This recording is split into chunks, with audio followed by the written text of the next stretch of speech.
Angie from thesquishymonster.com, and today we're making a fun and festive pumpkin roll cake. It's going to be stuffed with some pumpkin spice cream cheese frosting, and then it's going to have this really soft and delicious cake all enrobing that stuffing. We can begin by sifting together all of our dry ingredients. I've already weighed out, and I'm going to begin sifting my unbleached flour. So that's in my sieve there.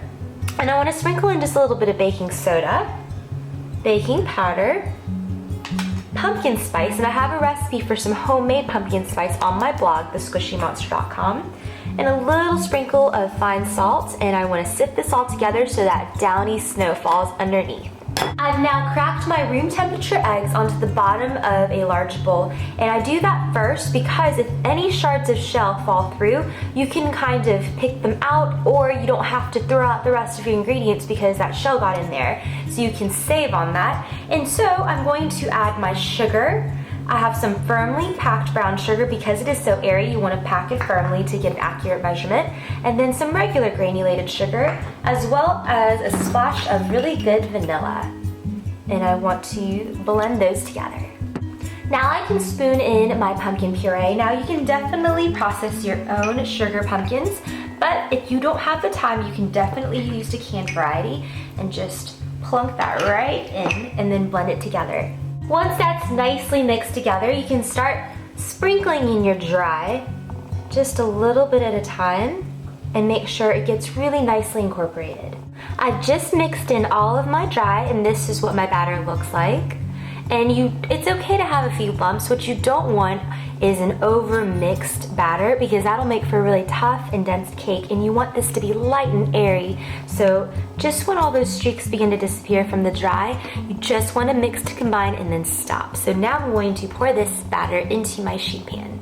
While my oven is preheating, I can pour my batter onto my baking sheet, and I just have it lined with some parchment paper, and I just want to pour it evenly onto the bottom of this pan. And this is a baking sheet, like a cookie sheet with a lip.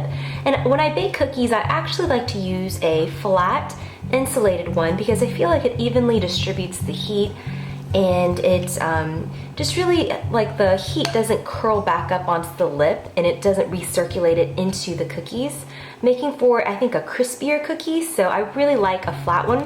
But for this instance, we really want that traditional cookie baking sheet. So you can either take an offset spatula, or I'm going to use this one, and just smooth it over to the edge. Additionally, smacking it on the counter will help flatten it out even further and release any of the trapped air bubbles. So now I'm going to pop this into my oven and bake it off, and then I'll show you exactly how to invert it and roll it. I want my filling to echo what's going on with the cake outside, so it kind of mimics and mirrors it inside as well. So to my softened room temperature cream cheese and butter, I want to sprinkle in just a little bit of that homemade pumpkin spice, the same stuff that went into the cake, as well as a sprinkle of salt to offset the powdered sugar we're going to put in here, as well as some whole cream, and then some pure vanilla, just about a splash or so, and then sprinkle in slowly your sifted powdered sugar. I just blended in my last bit of sifted powdered sugar that I slowly sprinkled in, and your filling is done. And the cream really imparts a nice fluffy, airy quality to this. My cake just came out of the oven, and it should slip right out, but if you're worried, you can just run a knife on the edge just like that to release any parts that might be pressed along the side. Just like that. And you can already feel it smoothing out. So I take a little bit of the parchment that's peeking out and just lift up my cake out onto a clean counter surface. And it's gonna be hot, but you want to train your cake. So you want to sort of have it rolled up in that jelly roll shape, so as it cools, it knows and learns that it's supposed to be in that shape. So I like to leave the parchment on so it doesn't stick, so I can unroll it later and spread it with that filling. So it is very hot, so if you want to use oven mitts, but I find them to be a little burdensome, you just want to keep it rolled like that and have it seam side down and let this completely cool before you fill it. When your cake is completely cooled, and it is important that it cools because then it'll melt the frosting, or the stuffing rather, so you can unravel it, and the parchment clinging on the back will help it release and not stick. And it served its purpose, so now we can peel it off. And sometimes it's stuff like this that can prove to be the hardest, right? So just slip it right off. Just like that. Maybe we can just roll it and let the rolling motion peel it off just like that. There we go.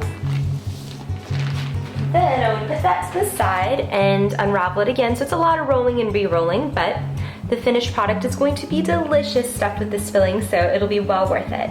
Then I want to take a dollop of that cream cheese frosting and then just start kind of spreading it out. You want to leave a border so that when you re-roll it, it doesn't like squish right out. You want it to be contained in the cake. So just kind of like that, about a 1 or 2 inch border like that.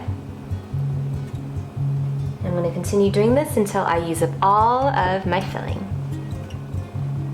So when it's all spread out evenly, then you can start re-rolling it again and go as tightly as you can without breaking or tearing anything.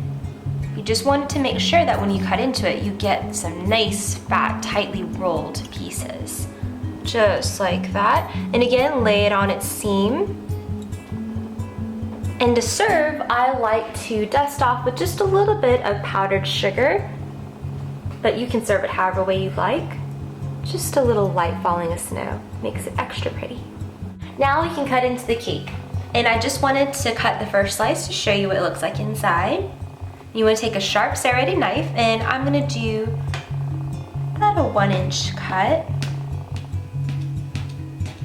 And this, by the way, freezes beautifully. So if you wanted to make double and freeze one for another time and then one for right now, that would be perfectly legit. And look at that. Can't wait to dig into this. Now comes my favorite part, the part where I get to dig in. So let's see how this bad boy tastes. And I want to get a piece of that cake with that filling. And I got myself a centerpiece, don't tell anybody. See how it tastes.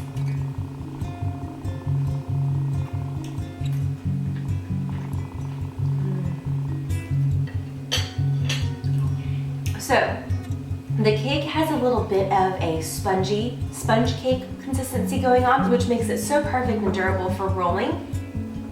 And it's got that spike of those spices going on. You really taste it, that pumpkin spice in there.